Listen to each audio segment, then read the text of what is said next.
राज्यामध्ये शिवसेना आणि राष्ट्रवादी काँग्रेसमधील फुटीमुळे महाराष्ट्रात यंदाची जी विधानसभा निवडणूक आहे ती यापूर्वीच्या निवडणुकांपेक्षा वेगळी असणार आहे। यापूर्वी 4 प्रमुख पक्षांत होणारी ही लढत आता 6 प्रमुख पक्षात होणार आहे। तसंच यापूर्वीच्या निवडणुकीत नैसर्गिक म्हणवले जाणारे मित्रपक्ष निवडणुकीपुरता स्वबळाचा नारा देत आपली ताकद आजमावायची, मात्र यंदा कुणालाही स्वबळाच्या बेटक्या फुगवणे परवडणारे नाही।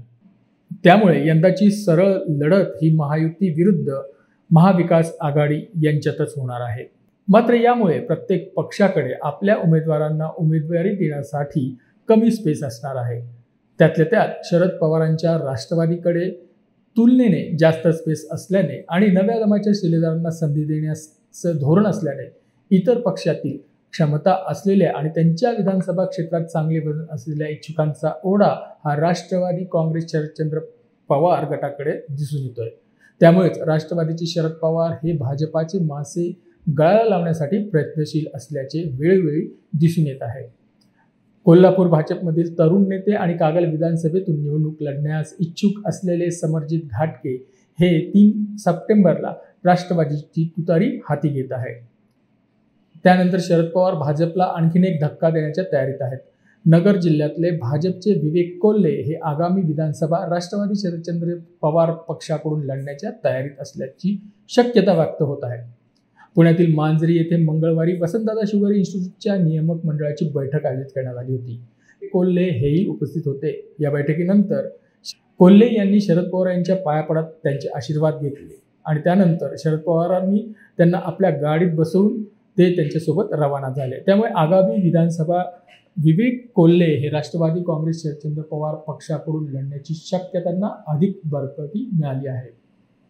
राष्ट्रवादीच्या फुटीनंतर लोकसभेच्या निवडणुकीत शरद पवार यांनी धक्का देत काही मासे गळाला लावले।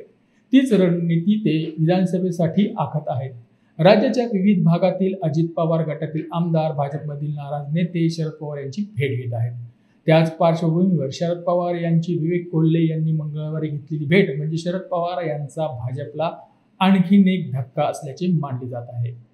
दुसरीकडे पवारांच्या बारामती शेजारील इंदापूर मतदारसंघातले राज्याचे माजी मंत्री आणि भाजपचे नेते हर्षवर्धन पाटील यांची देखील इंदापूरमध्ये मोठी अडचण झाली आहे।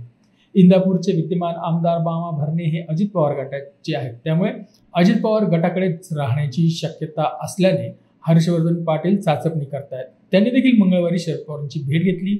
वसंतदादा शुगर इन्स्टिट्यूटमधील बैठक संपल्यानंतर त्या दोघांची बैठकही झाली। त्यामुळे हर्षवर्धन पाटीलही तुतारी हातात घेणार का या चर्चांना उधाण आले आहे। मात्र आमच्यात राजकीय चर्चा झालेली नाही असे या बैठकीनंतर माध्यमांशी बोलताना हर्षवर्धन पाटील म्हणाले।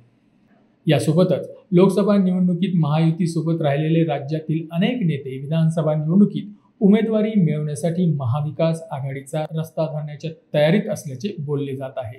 कागलचे समरजित घाटगे यांच्या नंतर अकलूजचे रणजितसिंह मोहिते पाटील, पंढरपूरचे प्रशांत परिचारक, इंदापूरचे हर्षवर्धन पाटील, पुण्यातील बापू पठारे आणि भुईंचे मदन भोसले या प्रमुख नेत्यांच्या नावाची जोरदार चर्चा सुरू आहे। यासारख्या इतरही बातम्या पाहण्यासाठी नवराष्ट्र चॅनलला सबस्क्राईब करा। राहुल वाघ, नवराष्ट्र मल्टीमीडिया, पुणे।